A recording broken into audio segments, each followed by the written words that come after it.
نحمده ونصلي ونسلم على حبيبه الكريم أما بعد فأعوذ بالله من الشيطان الرجيم بسم الله الرحمن الرحيم إن الله يحب التوابين ويحب المتطهرين صدق الله العظيم وبلغنا رسوله النبي الكريم الأمين مولاي صل وسلم دائما أبدا على حبيبك خير الخلق كلهم ثم الرضا عن أبي بكر وعن عمر وعن علي وعن عثمان ذي الكرم بندائے پروردگارم امت احمد نبی دوست دار چار یارم تابع اولاد علی مذہب حنفی جدارم ملت حضرت خلیل خاک پائے غوث اعظم زیر سایہ ہر ولی گنج بخش فیض عالم مظہر نور خدا ناکساں را پیر کامل را رہنما حمد و ثنا کے بعد معزز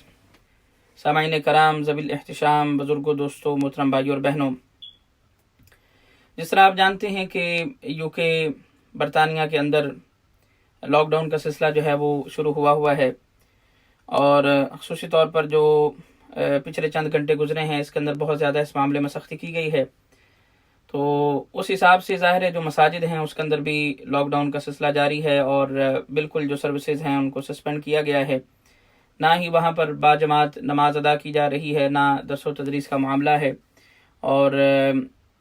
اس کے اثر میں یقینی طور پر یہ بھی لگ رہا ہے کہ اس دفعہ ممکن ہے کہ بالکل جو ہے وہ جمعہ پر بھی جو ہے وہ پابندی ہو، اور شاید ہم کچھ لوگوں کے ساتھ بھی جمعہ ادا نہ کر سکیں۔ تو میرا دل تھا کہ جو ہے وہ کچھ نہ کچھ جو ہے وہ بیان کیا جائے، ساتھیوں کے ساتھ جو ہے وہ گفت و شنید کی جائے، اور ان کے سامنے حضور علیہ الصلوۃ والسلام کی چند باتیں رکھی جائیں۔ دراصل جو ائمہ کرام ہیں، علماء کرام ہیں، جن کی مساجد میں ڈیوٹی ہوتی ہے، ان کا اپنا کلام تو کچھ ہوتا ہی نہیں۔ دراصل جو بھی گفتگو ہوتی ہے اور جب کبھی وہ واعظ و نصیحت کرتے ہیں تو یہ ساری وہی باتیں ہوتی ہیں جو میرے نبی کریم صلی اللہ علیہ وآلہ وسلم کی باتیں ہوتی ہیں، جو وجہ تخلیق کائنات ہیں، کہ اگر ان کو بنانا نہ ہوتا تو اللہ تعالیٰ خود فرماتا ہے، بہت ساری احادیث قدسی ہیں کہ جس کے اندر حضور علیہ الصلوۃ والسلام نے یہ ارشاد فرمایا کہ رب تعالیٰ فرماتا ہے، محبوب میں نے اگر آپ کو پیدا نہ کرنا ہوتا تو میں کسی چیز کو تخلیق نہ کرتا۔ تو میں نے آج جو کلام کے آغاز میں آیت پڑھی سورۃ البقرہ کی، اس کے اندر رب تعالیٰ ارشاد فرماتا ہے ان اللہ یحب التوابین ویحب المتطہرین۔ رب تعالیٰ ارشاد فرماتا ہے کہ بے شک اللہ تعالیٰ محبوب رکھتا ہے ان لوگوں کو کہ جو لوگ توبہ کرنے والے ہیں اور جو لوگ پاکیزہ لوگ ہیں۔ یہ دو جو چیزیں اور اوصاف اس کے اندر بیان کیے گئے ہیں، جن دو طرح کے لوگوں کا ذکر اس آیت کے اندر کیا گیا ہے، میں سمجھتا ہوں کہ یہ بڑا زبردست ایک جامع قسم کی بات ہے کہ رب تعالیٰ فرما رہا ہے کہ مجھے محبوب وہ بندہ ہے جو توبہ کرے۔ اور یقینی طور پر آج کل جو کرائسس چل رہے ہیں کرونا وائرس کے سلسلہ میں، اس کے اندر توبہ کی نہایت ہی اہمیت ہے، اور نہایت ہی یہ ضروری ہے کہ ہم جو ہے اللہ تعالیٰ کے سامنے توبہ استغفار کریں اور رب تعالیٰ کو منانے کی کوشش کریں، اور یقین کریں کہ رب تعالیٰ بڑا کریم ہے، بڑا رحیم ہے۔ وہ رب تعالیٰ کیسے معاف نہ فرمائے گا اپنے فضل سے؟ رب تعالیٰ پر کسی چیز کا کوئی کمپلسری ہونا نہیں ہے، رب تعالیٰ باؤنڈ نہیں ہے استغفر اللہ کسی طرح کا، اور نہ ہی کوئی بندہ یہ عقیدہ رکھے کہ رب تعالیٰ ہر صورت اینی ہو یہ کرے گا۔ یہ رب تعالیٰ کا فضل ہے، اس کے ذمہ کرم پر یہ ہے کہ اگر وہ چاہے تو معاف فرما دے، مگر رب تعالیٰ بڑا کریم ہے، رب تعالیٰ بڑا رحیم ہے، وہ 70 ماؤں سے بھی زیادہ پیار کرنے والا ہے۔ اگر کوئی گڑ گڑا کر رب تعالیٰ کی بارگاہ میں مانگتا ہے، رب تعالیٰ کے سامنے سر بسجود ہو جاتا ہے، اپنی پیشانی کو جو ہے وہ زمین پر رکھ دیتا ہے، کیونکہ جو سجدہ ہے یہ انتہائی تذلل کا ایک جو ہے وہ پوسچر ہے کہ انسان اپنی پیشانی زمین پر رکھ دیتا ہے اور کہتا ہے باری تعالیٰ ہاں تو الہ ہے، اے باری تعالیٰ ہاں تو بادشاہوں کا بادشاہ ہے، اگر تو نہیں مانے گا تو پھر اور کون مان سکتا ہے، اے باری تعالیٰ اگر تو کرم نہیں فرمائے گا تو پھر مجھ پر کون کرم فرمائے گا۔ تو رب تعالیٰ کے سامنے جھکنے کا یہ معاملہ ہے۔ رب تعالیٰ فرماتا ہے کہ بے شک میں ان لوگوں کو پسند کرتا ہوں جو توبہ کرنے والے ہیں، اور میں ان لوگوں کو پسند کرتا ہوں جو پاکیزہ رہتے ہیں۔ تو اس آیت میں سے جو توبہ سے متعلق جو چیز ہے، کوشش کروں گا 5-6 منٹوں کے اندر یا 10 منٹوں کے اندر اس ٹاپک کو جو ہے وہ ختم کیا جائے، پھر انشاءاللہ گاہے کوشش ہوگی کہ میں آپ کی خدمت میں حاضر ہوتا رہوں، کچھ نہ کچھ جو ہے وہ باتیں ہوتی رہیں کیونکہ ظاہر جو بات کرنے والا بندہ ہوتا ہے، جتنے بھی علماء کرام ہیں، بڑے بڑے مشائخ ہمارے سروں کے تاج موجود ہیں، بڑے بڑے علماء کرام موجود ہیں، تو جو بندہ، کیونکہ یہ لوگ متحرک ہوتے ہیں، دن رات انہوں نے ایک کام کرنا ہوتا ہے، ان کی ذمہ داری ہوتی ہے، تو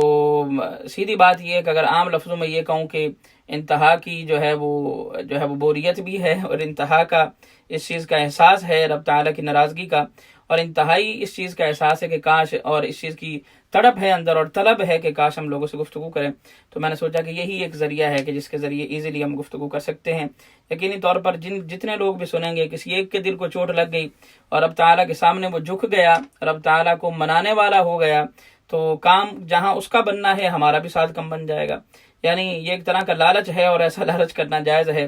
کہ توبہ آپ کریں گے اور آپ میں سے اگر کوئی بندہ رب تعالیٰ کے سامنے گڑ گڑا کر حاضر ہو گیا آج کی رات یا آنے والے دنوں میں ہو گیا، تو یقینی طور پر ہمیں بھی اس کا اجر ملے گا۔ تو صاحبو، میں عرض یہ کرنا چاہتا ہوں، حضور علیہ الصلوۃ والسلام نے ارشاد فرمایا، آپ نے فرمایا کہ التائب من الذنب کمن لا ذنب لہ۔ سبحان اللہ، کتنی خوبصورت یہ روایت ہے، کتنی خوبصورت یہ روایت ہے کہ حضور علیہ الصلوۃ والسلام نے فرمایا کہ التائب من الذنب کمن لا ذنب لہ، فرمایا کہ جو رب تعالیٰ کے سامنے توبہ کرتا ہے، رب تعالیٰ کے سامنے گڑ گڑاتا ہے، فرمایا اور توبہ کرتا ہے، تو فرمایا وہ گویا اس طرح ہو گیا کمن لا ذنب لہ، کہ گویا جس طرح اس نے کبھی کوئی گناہ کیا ہی نہیں تھا۔ اتنا رب کریم ہے، اتنا رب رحیم ہے کہ اس کے سامنے جھکے اور اپنے گناہوں سے توبہ کر لے تو اللہ تعالیٰ پھر اس کے گناہوں کو معاف فرما دیتا ہے، اور گویا وہ ایسا ہو جاتا ہے کہ جیسے اس نے کبھی گناہ کیا ہی نہیں ہوا۔ تو اللہ تعالیٰ ہم سب کو ایسی توبہ کرنے کی توفیق عطا فرمائے کہ جس توبہ سے رب راضی ہو جائے۔ پھر میں نے گزشتہ چند دیر پہلے ایک انٹرویو دیا، اس کے اندر بھی میں نے ایک لفظ استعمال کیا کہ قرآن میں رب تعالیٰ فرماتا ہے توبۃ نصوحہ کے بارے میں، رب تعالیٰ کے سامنے جھکا جائے اور کہا جائے باری تعالیٰ، کیونکہ وہ تو انہ علیم بذات الصدور ہے، وہ تو جو ہمارے سینوں کے اندر چھپا ہوا ہے ان رازوں کو بھی جانتا ہے۔ بعض دفعہ میں ایسا، جس طرح قرآن میں رب تعالیٰ فرماتا ہے نا، وَمَكَرُوا وَمَكَرَ اللَّهُ وَاللَّهُ خَيْرُ الْمَاكِرِينَ، وہ لوگ مکر کرتے ہیں، فرمایا رب بھی تدبیر فرماتا ہے، واللہ خیر الماکرین، اللہ بہترین تدبیر کرنے والا ہے۔ بعض دفعہ یہ ہوتا ہے کہ ہم سے اگر کوئی گناہ سرزد ہو جائے تو، اور پھر ہم، کیونکہ انسان کے اندر اللہ تعالیٰ نے ایک میکانزم بنایا ہے، اس میکانزم کے تحت انسان کیا کرتا ہے، اس کے اندر سے وہ کلک کرتا رہتا ہے، تو نے غلط کر دیا، تو نے اس کا پیسہ مار لیا، تو نے شراب پی لی، استغفر، تو نے زنا کر لی، تو نے فلاں کام کر لیا، فلاں کام کر لیا، وہ اندر کا میکانزم اس کو سگنل دیتا رہتا ہے، ٹرانسمٹ کرتا رہتا ہے، اور وہ کہتا ہے تو نے یہ گناہ کر دیا، تو نے یہ گناہ کر دیا۔ تو انسان پھر رب کی طرف آتا ہے، جب رب کی طرف آتا ہے اور انسان گڑ گڑاتا ہے تو پھر کیا ہوتا ہے، اللہ تعالیٰ اس کو معاف فرما دیتا ہے۔ تو جب انسان رب تعالیٰ کی بارگاہ میں جاتا ہے اور رب تعالیٰ کی بارگاہ میں جا کر گڑ گڑاتا ہے تو پھر اس حدیث کے تحت پھر کیا ہوتا ہے، التائب من الذنب کمن لا ذنب لہ، اللہ تعالیٰ اس کے گناہ معاف فرما دیتا ہے۔ پھر اللہ بڑا رحیم ہے، جب اللہ تعالیٰ دیکھتا ہے کہ میرا بندہ میرے سامنے آ گیا ہے اور اس نے اپنی جبین نیاز میرے سامنے خم کر دی ہے اور مجھے منانے کی کوشش کر رہا ہے، تو رب تعالیٰ اس کے گناہوں کو معاف فرما دیتا ہے۔ پھر بعد دفعہ ایسا ہوتا ہے، حضور علیہ السلام کی حدیث ہے، میرے پاس یہ کتاب ہے حضرت امام غزالی رحمۃ اللہ تعالیٰ کی مکاشفۃ القلوب، اس کے اندر ایک روایت نقل کی گئی ہے کہ حضور علیہ السلام نے فرمایا کہ انسان گناہ کرتا ہے اور اس گناہ کے سبب اللہ تعالیٰ اس کو جنت عطا فرما دیتا ہے۔ صحابہ نے کہا یا رسول اللہ صلی اللہ علیہ وسلم، سمجھ نہیں آئی، بندہ گناہ کر داوے، بندہ گناہ کرے اور اس کو جنت مل جائے، اے باری یا رسول اللہ صلی اللہ علیہ وسلم، یہ کیسے ہو سکتا ہے کہ بندہ گناہ کر رہا ہے اور اس کو جنت مل گئی؟ تو فرمایا کہ بندہ گناہ کرتا ہے مگر اس گناہ کرنے کے سبب اس کے دل میں ندامت آ جاتی ہے، اور جب ندامت آ جاتی ہے وہ اللہ تعالیٰ کے سامنے جھک جاتا ہے، اور اللہ تعالیٰ کے سامنے جب جھکتا ہے وہ اتنی گریہ ازاری کرتا ہے، وہ اتنا رب تعالیٰ کے سامنے روتا ہے، اس کے آنسو چھلکنے شروع ہو جاتے ہیں، اس کی آنکھیں اشکبار ہو جاتی ہیں۔ جب رب تعالیٰ کے سامنے وہ جھک جاتا ہے اور ندامت کے آنسو اس کے آنکھوں سے نکل آتے ہیں، تو رب تعالیٰ اس کے ان آنسوؤں کے سبب میں، کیا اس نے گناہ تھا، حضور کی حدیث سمجھیں کہ بندہ گناہ کرتا ہے اور جنت میں چلا جاتا ہے، کیا اس نے گناہ تھا، رب تعالیٰ کی نافرمانی کی تھی، مگر وہ جو اندر ایک میکانزم تھا اس نے کلک کیا، اس کو ندامت ہوئی کہ میں تو گناہ کر بیٹھا ہوں، رب تعالیٰ کے سامنے وہ سر بسجود ہو جاتا ہے، ندامت کے آنسو نکل آتے ہیں، اور جب ندامت کے آنسو آتے ہیں رب تعالیٰ اس گناہ کے سبب، کیا گناہ ہوتا ہے مگر ندامت کے آنسو آ جاتے ہیں، اس گریہ و زاری کے سبب اللہ تعالیٰ اس کی بخشش فرما دیتا ہے۔ پھر اسی طرح میں نے ایک مقام پر حدیث پڑھی ہے کہ حضور علیہ الصلوۃ والسلام نے ارشاد فرمایا، آپ نے فرمایا کہ حضور نے فرمایا کہ بعض دفعہ فرمایا کہ میری امت کے لوگ وہ جب قبروں میں جائیں گے تو گناہگار ہوں گے، قبروں میں جائیں گے تو گناہگار ہوں گے، مگر جب کل قیامت کے دن ان کو قبروں سے اٹھایا جائے گا تو ان کے گناہوں کو معاف فرما دیا جائے گا۔ صحابہ نے عرض کی یا رسول اللہ صلی اللہ علیہ وسلم یہ کیسا ہو سکتا ہے کہ ایک بندہ جب قبر میں گیا وہ گناہگار تھا، ایک بندہ جب قبر میں گیا تو گناہوں کے پلندے اس کے پاس تھے، وہ گناہوں سے اٹا ہوا تھا۔ یا رسول اللہ صلی اللہ علیہ وسلم ارشاد فرمائیے یہ کیسے ہو گیا کہ ایک بندہ گناہگار ہے اور جب قبر سے اٹھایا جائے گا تو اس وقت اس کے گناہ معاف ہو جائیں گے۔ اب میں رب تعالیٰ کی رحیمی کی بات کر رہا ہوں کہ رب تعالیٰ کتنا رحیم ہے، رب تعالیٰ کتنا کریم ہے۔ تو حضور نے فرمایا کہ ہاں اسی طرح ہے جس طرح میں تم لوگوں کو بتا رہا ہوں، وہ تھا گناہگار، مگر جب وہ دنیا سے چلا گیا اس کے گھر والوں نے، اس کے رشتہ داروں نے، اس کے فیملی والوں نے اس کے لیے دعائیں کی، اللہ تعالیٰ ان کی دعاؤں کے سبب اور ان کے دعاؤں کے وسیلہ میں، ان کے دعاؤں کے واسطے میں اللہ تعالیٰ جانے والے کے گناہوں کی بخشش فرما دیتا ہے۔ تو اس سے ثابت ہے اللہ تعالیٰ بڑا کریم ہے، اللہ تعالیٰ بڑا رحیم ہے۔ اور میں یہاں پر یہ بھی عرض کرتا چلوں، جس طرح انسان کے مزاج ہیں، بعض دفعہ انسان جو ہے وہ مزاج کے لحاظ سے غنا کے اندر ہوتا ہے، یعنی سخاوت اس کے اندر، غنی کا اس کا مزاج ہوتا ہے، غنا کا مزاج ہوتا ہے، وہ سخاوت کے مزاج میں ہوتا ہے۔ اسی طرح بعض دفعہ انسان غصے کے مزاج میں ہوتا ہے، غصیلا ہوتا ہے، غصہ اس کے اوپر جو ہے آیا ہوتا ہے۔ اور پھر بعض دفعہ انسان جو ہے وہ بڑی حلیمی کی صورت میں ہوتا ہے، جو کچھ منگو دے دیندا ہے۔ اسی طرح صوفیاء نے لکھا ہے کہ رب تعالیٰ کے بھی مزاج ہیں، رب تعالیٰ کے بھی مزاج ہیں۔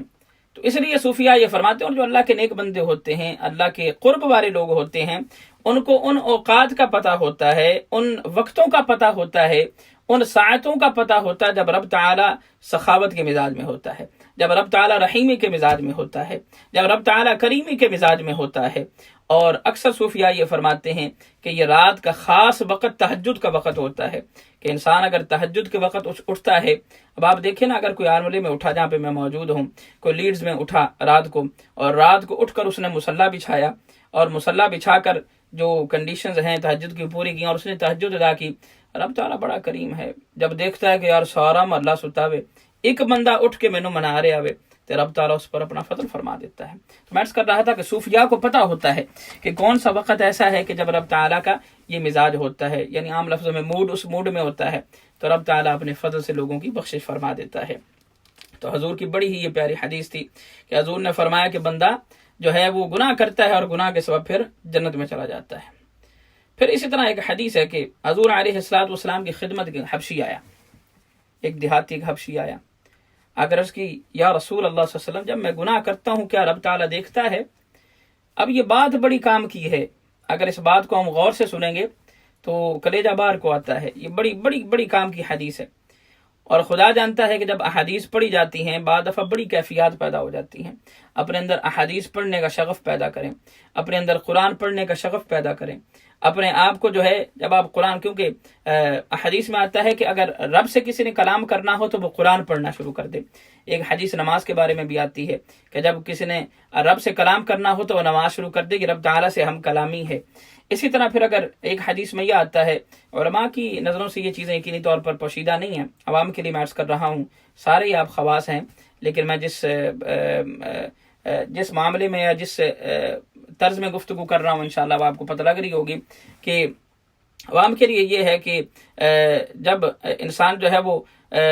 رب تعالیٰ سے اس نے گفتگو کرنی ہوتی ہے تو علماء یہ فرماتے ہیں کہ وہ نماز پڑھے۔ اسی طرح روایت یہ ہے کہ جب بندہ رب سے کلام کرنا چاہے تو وہ قرآن بھی پڑھے تو رب تعالیٰ سے ہم کلامی ہو جاتی ہے۔ میں عرض یہ کرنا چاہتا ہوں کتنا آسان ہے کہ رب تعالیٰ سے گفتگو کی جائے، کتنا آسان ہے کہ رب تعالیٰ سے ہم کلامی ہو جائے، مگر ہم میں سے کتنے ہیں جو رب تعالیٰ سے ہم کلام ہونا چاہتے ہیں؟ نمازیں ہم نے چھوڑ دیں، قرآن پڑھنا ہم نے چھوڑ دیا، ہم نے ذکر اذکار کرنا چھوڑ دیے، پھر آج ہم پریشان ہیں کہ یار ہماری حالت ایسی کیوں ہے؟ آج کرونا وائرس کا جو ہے وہ ہر طرف بول بالا ہوا ہے۔ یہ کوئی کرونا وائرس کوئی ایسا مسئلہ نہیں ہے، یہ صرف یہ ہے کہ رب تعالیٰ نے ہمیں جو جوڑا ہے، رب تعالیٰ نے ہمیں بتایا کہ بندو میری طرف آ جاؤ۔ میں اب کیونکہ لائیو سٹریمنگ بھی ہے، بعض ایسی باتیں نہیں کرنا چاہتا، بڑی بڑی سپر پاورز اس وقت امریکہ سے بڑھ کے تو کوئی سپر پاور نہیں ہے، اور یقینی طور پر وہ پاورفل کنٹری ہے۔ بڑی بڑی آپ کنٹری جو ڈیولپڈ کنٹریز ہیں آپ ان کو دیکھ لیجیے، ہر کوئی پریشان ہے۔ تو اس سے ماننا پڑے گا کہ سپر پاور کون ہے؟ وہ اللہ تعالیٰ کی ذات ہے، اللہ تعالیٰ کی ذات ہے۔ انسان اللہ سے نہیں چھپ سکتا، ہر کسی سے چھپ سکتا ہے۔ اکثر میں بیان کرتا ہوتا ہوں ینگسٹرز کو، میں پیرنٹس کو کہتا ہوں جب آپ کے بچے موبائلز پر جائیں اور یہ اکثر پیرنٹس کو کہا کرتا ہوں اپنے بچوں کو جب موبائل لے کر دیں تو نظر رکھیں، اس طرح کمپیوٹرز پر جب جائیں وہ نظر رکھیں، یہ ساری باتیں میں کہا کرتا ہوں، اور یہ بڑی بڑی کام کی بات ہے کہ اللہ تعالیٰ سے چھپا نہیں جا سکتا۔ اب یہ جو روایت امام غزالی نے یہاں پر نقل کی ہے، ایک حبشی حضور علیہ السلام کی بارگاہ میں حاضر ہوتا ہے، حاضر ہو کر عرض کرتا ہے یا رسول اللہ صلی اللہ علیہ وسلم، جب میں گناہ کرتا ہوں تو کیا اللہ مجھے دیکھتا ہے؟ حضور نے فرمایا کہ ہاں، جب تو گناہ کرتا ہے اللہ تعالیٰ جو دیکھتا ہے۔ جب حضور نے یہ جواب ارشاد فرمایا، وہیں پر اس حبشی کی جو ہے وہ جان نکل گئی، اس کے روح قفص عنصری سے جو ہے وہ پرواز کر گئی۔ یہ چیز کا اپنے دل میں اس چیز کا احساس آ جانا کہ رب تعالیٰ مجھے دیکھ رہا ہے، انسان کبھی گناہوں کے قریب نہ جائے۔ مگر ہم یہ باتیں سنتے بھی بڑی ہیں، ہم یہ باتیں پڑھتے بھی بعض دفعہ بڑی ہیں، مگر ہم پر اثر نہیں ہو رہا ہوتا، ہم پر اثر نہیں ہو رہا ہوتا۔ اگر یہ احساس ہی بندے کو آ جائے کہ میرا رب مجھے دیکھ رہا ہے۔ اور حضرت علی رضی اللہ تعالیٰ عنہ آپ ارشاد فرماتے ہیں کہ اگر کسی نے یہ دیکھنا ہو کہ وہ اچھا ہے کہ نہیں، یا اس کا کردار کیسا ہے، یا اس کا ایمان کیسا ہے، تو فرمایا وہ دیکھے کہ اس کی خلوت کیسی ہے، جب وہ اکیلا ہوتا ہے اس وقت وہ کیسا ہوتا ہے۔ تو اگر کسی کی خلوت اچھی ہے، کسی کا اکیلا پن اچھا ہے، تو پھر اس سے مراد یہ ہے کہ وہ بندہ حقیقی معنوں میں اچھا ہے۔ اللہ تعالی ہم سب کو اپنا قرب عطا فرمائے، اپنے نیک بندوں کا قرب عطا فرمائے۔ اور ساتھیو، جس طرح میں نے پہلے آپ سے عرض کیا، جب انسان رب تعالیٰ کے قریب ہونا چاہتا ہے، اور حضور کی وہ بڑی پیاری حدیث ہے، حضور نے فرمایا کہ جب میرا بندہ میرے قریب ہونا چاہتا ہے نا، فرمایا کہ وہ ایک انگلی قریب ہوتا ہے، میں ایک ہاتھ اس کے قریب ہو جاتا ہوں، وہ میرا ایک ہاتھ قریب ہوتا ہے، میں ایک بازو اس کی طرف جو ہے وہ قریب ہو جاتا ہوں، وہ ایک بازو قریب ہوتا ہے تو فرمایا کہ میں اس سے زیادہ قریب ہو جاتا ہوں، اور پھر فرمایا کہ اگر وہ میری طرف چلتا ہے میں اس کی طرف دوڑ پڑتا ہوں۔ سبحان اللہ، کیا کمال کی یہ روایت ہے، کیا کمال کی یہ روایت ہے۔ رب تعالیٰ اتنا کریم ہے، اتنا رحیم ہے۔ مسلمانوں، تم کیوں پریشان ہوتے ہو؟ اس پریشانی کا سبب اصل میں یہ ہے کہ ہم نے رب تعالیٰ سے دوری اختیار کر لی۔ اگر ہم رب تعالیٰ کے، میں نے آج میری پچھلے دنوں ہی قبلہ خلیفہ صاحب ہمارے تشریف فرما ہوتے ہیں آپ لندن میں، قبلہ خلیفہ امتیاز صاحب، تو آپ سے گفتگو ہو رہی تھی، تو میں نے کہا کہ مختلف معاملات پر گفتگو ہو رہی تھی، خصوصاً کرونا وائرس سے ریلیٹڈ ایک مسئلہ تھا۔ تو مجھے آگے سے وہ فرماتے ہیں کہ جب جو اللہ والے ہوتے ہیں، جو اللہ کے قریب لوگ ہوتے ہیں، جو ان سے محبت کرنے والے لوگ ہوتے ہیں، ان کو یہ مسئلہ ہو ہی نہیں سکتا، اور خدا کی قسم ایسے لوگوں کو یہ مسئلہ ہو ہی نہیں سکتا۔ لیکن ہمارا وہ تعلق رہا نہیں، ہمارا تعلق وہ رہا نہیں۔ اگر ہمارا تعلق وہ ہو تو یقینی طور پر ہمارا وہ توکل، جسے عام لفظوں میں آپ کہتے ہیں، ہمارا توکل ہی نہیں رہا۔ وہ ایک بڑی زبردست جو ہے وہ ایک جو ہے وہ ہے تو لطیفہ، مگر ممکن ہے کہ شاید یہ حقیقہ ہی ہو۔ تو اس کے اندر وہ کہتے ہیں کہ ایک مولوی صاحب تھے، تو وہ کہیں پر جو ہے وہ کلام فرما رہے تھے، تو انہوں نے کسی کو کہا کہ یار اگر تم الحمدللہ یا آیت الکرسی یا فلاں چیز پڑھو گے تو اللہ تعالیٰ اتنی تمہیں قدرت عطا فرمائے گا کہ تم پانی پر مشی کرتے ہوئے جو ہے وہ چلے جاؤ گے۔ اس بندہ دیہاتی بندہ تھا، بڑا سادہ تھا، انہوں نے وہ گل مان لی، انہوں نے کہا اچھا اگر میں پڑھاں گا تو مجھے تو دریا پار کرنا پڑتا ہے اپنے دیہات کی طرف یا فلاں جگہ جاتے ہوئے۔ وہ دریا کے قریب ہوا، اس نے وہ پڑھا اور مشی کرتا ہوا، یعنی پانی کے اوپر سے چل کے چلا گیا بغیر ڈوبے۔ اگلے دن مولوی صاحب بھی وہاں پر تشریف فرما ہو گئے۔ اب مولوی صاحب نے، اب میں عرض یہ کر رہا ہوں کہ اگر توکل ہو اور اگر واقعی عمل ہو، تو اب جب دوسرے دن وہاں پر آیا تو حضرت صاحب جو ہے وہ ادھر ادھر دیکھ رہے، کہیں سے یہاں پہ کشتی آئے اور اس کے اوپر میں چل کے جاؤں۔ تو وہ جن کو انہوں نے درس دیا تھا، انہوں نے کہا کہ حضرت وہ جو آپ نے مجھے بتایا تھا پڑھے نا، اور آپ بھی چلے اوپر سے۔ تو مولوی صاحب کہتے نہیں تو آپ ہی ٹھیک ہے یار۔ تو وہ کہتے اس نے تھوڑا اصرار کیا، حضرت صاحب نے جب پڑھا تو کیونکہ توکل نہیں تھا۔ عرض یہ کرنا چاہتا ہوں پھر توکل کی بھی آگے مقامات ہیں۔ تو جب اس مولوی صاحب نے، اب یہ لطیفہ ہی ہے واللہ عالم اس کے اندر کتنی جو ہے وہ حقانیت ہے، تو انہوں نے جب پڑھا تو وہ وہاں پر ڈوب گئے، یا پانی کے اندر جو ہے وہ گرنے لگے اور ڈبکیاں کھانے لگے۔ تو توکل کا بڑا مقام ہے۔ تو ہم لوگوں کا توکل نہیں رہا رب تعالیٰ کی ذات پر، ہم لوگوں کا توکل نہیں رہا رب تعالیٰ کی ذات پر۔ جب ہم توکل کرنا شروع ہو جائیں گے تو پھر اللہ تعالیٰ ہم پر اپنا فضل فرمائے گا۔ تو حضرت علی رضی اللہ عنہ کی میں روایت عرض کر رہا تھا، آپ نے ارشاد فرمایا کہ اگر تم اپنے آپ کو دیکھنا چاہتے ہو کیسے ہو تو اپنی خلوت دیکھو کہ تمہاری تنہائی اور خلوت کیسی ہے، اگر وہ اچھی ہے تو اس سے مراد تم بھی اچھے ہوگے۔ اور آخری روایت آج کی گفتگو کی، حضرت علی رضی اللہ تعالیٰ امام غزالی نے اسے لکھا ہے، آپ ایک روایت نقل فرماتے ہیں، حضور علیہ السلام نے فرمایا کہ مخلوق کی پیدائش سے 4000 سال قبل عرش کے گرد لکھا ہوا تھا۔ ابھی مخلوق کی پیدائش نہیں ہوئی، مخلوق کی پیدائش سے 4000 سال قبل عرش کے ارد گرد لکھا ہوا تھا میں اس کو بخشنے والا ہوں جو توبہ کرے اور ایمان لائے اور نیک عمل کرے اور پھر ہدایت پر چلنے والا ہو جائے۔ تو ساتھیو، اس سے ثابت یہ ہوا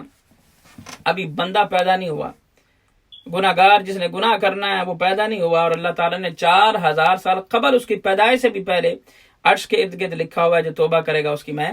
بخشش فرما دوں گا۔ اور آخری روایت، اور پھر میں جو ہے وہ دعا کرتا ہوں کہ حضور علیہ السلام نے فرمایا کہ کیونکہ یہ بات ذہن میں رکھیں کہ انسان جو ہے یہ ہے ہی خطا کرنے والا، مگر بہتر انسان وہ ہے کہ جو خطا کر کے رب تعالیٰ کے سامنے جھک جائے۔ تو حضور علیہ السلام نے ارشاد فرمایا کہ اگر تم سارے لوگ نیکی ہی کرنے والے ہوتے، تم میں سے کوئی گناہ نہ کرتا، تو رب تعالیٰ تمہیں ختم فرما دیتا،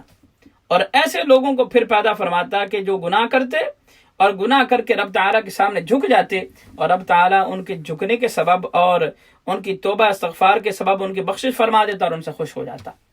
اور پھر اسی طرح علماء نے لکھا ہے، روایات کے اندر انہوں نے لکھا ہے کہ جب کوئی بندہ توبہ کرتا ہے اور رب تعالیٰ کے سامنے آتا ہے تو فرمایا کہ رب اس طرح خوش ہوتا ہے، مثال یہ دی کہ اگر کوئی بندہ صحرا میں جا رہا ہو، اس کے پاس ایک اونٹ ہو جس کے اوپر اس کا زاد راہ ہو، جس کے اوپر سارا سامان لدا ہوا ہو، وہ کہیں پر سوئے اور اونٹ اس کا گم ہو جائے، جب وہ اٹھے اور ارد گرد دیکھے تو کہیں پر بھی اس کا اونٹ نہ ملے، پھر اس کو جو ہے وہ ڈھونڈتا پھرے، تلاش کرتا پھرے، اچانک ٹیلے کے اس پار اس کو اونٹ مل جائے، جس طرح وہ اکیلا اونٹ جو اس کے پاس تھا جس کے اوپر زاد راہ تھا، وہ بندہ خوش ہو جائے گا۔ اسی طرح جب رب تعالیٰ کی طرف بندہ لوٹتا ہے اور رب تعالیٰ کے سامنے گناہ کر کے بندہ جو ہے وہ توبہ کرتا ہے، رب تعالیٰ اس کے توبہ کرنے پر اتنا خوش ہو جاتا ہے جتنا وہ بندہ جس کو اچانک اونٹ مل گیا اور وہ خوش ہوتا ہے۔ اللہ تعالیٰ ہم سب کو رب تعالیٰ کے سامنے جھکنے کی توفیق عطا فرمائے۔ ساتھیو، ہم گھروں میں ہیں، یہ بڑا غنیمت کا موقع ہے، اپنے بچوں کی تربیت کی طرف جو ہے توجہ دیجیے، جو لمحات ملے ہیں نمازوں کو قضا نہ ہونے دیجیے، نماز وقت پر جو ہے وہ پڑھیے، ذکر اذکار کیجیے، گھروں میں اگر ممکن ہو تو اذان دیجیے، کم از کم دن میں 1 دفعہ اذان دیجیے، اگر نہ ممکن ہو تو 5 اذان کے ساتھ جو ہے وہ گھر میں جو ہے وہ جماعت انشاءاللہ کریے۔ آپ کے علماء یقینی طور پہ موجود ہیں، آپ ان سے گائیڈنس لے سکتے ہیں نماز کے بارے میں، مختلف معاملات کے بارے میں۔ میں کوشش کروں گا کہ گاہے روز تو شاید نہ میں آ پاؤں، مگر کوشش کروں گا روز وگرنہ گاہے انشاءاللہ میں آتا رہوں اور مختلف ٹاپکس پر جو ہے وہ گفتگو کرتا رہوں۔ کرونا وائرس صرف اور صرف رب تعالیٰ کی ناراضگی ہے، اور جو رب تعالیٰ، کیونکہ رب تعالیٰ تو وہ ہے جو کن فیکون کہنے والا ہے، کہ رب تعالیٰ کن فرماتا ہے فوراً اس طرح ہو جاتا ہے۔ تو یہ پہلے بھی جرمز سارا کچھ موجود تھے، یہ جرثوم میں جراثیم موجود تھے، رب تعالیٰ کے حکم سے ہی ایکٹیو ہوئے ہیں۔ اور ہمارا تو یہ ایمان ہے کہ جو ہے وہ شفا، حضور نے فرمایا کہ رب تعالیٰ بیماری کو بھیجنے سے پہلے شفا کو بھیجتا ہے اور دوا بھیجتا ہے، صرف انسان کو اس طرف پہنچنا جو ہے اس تک پہنچنا جو ہے اس کا وقت متعین ہوتا ہے، جب وقت ہوتا ہے تو انسان وہاں پر پہنچ جاتا ہے۔ اللہ تعالیٰ ہم سب کی توبہ قبول فرمائے، ہمارے گناہوں کو اللہ معاف فرمائے، اور اس وبائی مرض میں جو انسانیت پھنس چکی ہے اللہ تعالیٰ مسلمانوں کی مدد فرمائے، اور اگر کوئی مبتلا ہو چکا ہے یا اللہ اس کو یا اللہ شفا عطا فرما، اور اگر کوئی اس میں جا چکے ہیں ان کو شہادت کا مقام عطا فرما۔ اپنا خیال رکھیے، اپنے بزرگوں کا خصوص طور پر خیال رکھیے، بچوں کا خیال رکھیے، اور جو پریکاشنری میئرز بتائے گئے ہیں نیشنل ہیلتھ سروسز کی طرف سے، NHS ادارے کی طرف سے، اس کو ضرور بروئے کار لائیے۔ اور یہ بڑے کیونکہ فراغت جو ہے یہ ایک بڑی آزمائش ہوتی ہے، فراغت کے لمحات ہیں اور یہ بڑا اہم وقت ہے۔ ممکن ہے کہ جن لوگوں نے یہ جو وقت کچھ ہفتے جو ملے ضائع کر دیا، اس کے ممکن نہیں بلکہ ہر صورت پوچھا جائے گا، حدیث شریف ہے اس وقت کے بارے میں پوچھا جائے گا، اس کو یوٹیلائز کیجیے، تفاسیر پڑھیے، احادیث پڑھیے، جو ہے یوٹیوب اور مختلف چینلز کے اوپر جو ہے جس طرح آپ ابھی بھی سن رہے ہیں، مختلف چینلز کے تھرو، مختلف میڈیمز کے تھرو آپ اپنے آپ کو ایجوکیٹ کر سکتے ہیں۔ اللہ تعالیٰ آپ کی اور ہماری گفتگو اور مختصر حاضری جو ہے وہ قبول فرمائے، اور اللہ تعالیٰ اس وائرس سے جو کرونا وائرس ہے اللہ تعالیٰ اس سے ہم سب کی حفاظت فرمائے۔ اللہ تعالیٰ اگر کوئی مجھ سے خطا ہوئی اللہ تعالیٰ معاف فرمائے، اور جب تک میں زندہ ہوں اللہ تعالیٰ مجھے اپنے دین کی خدمات کی اور خدمت کرنے کی توفیق عطا فرمائے۔ وآخر دعوانا الحمدللہ رب العالمین۔ السلام علیکم۔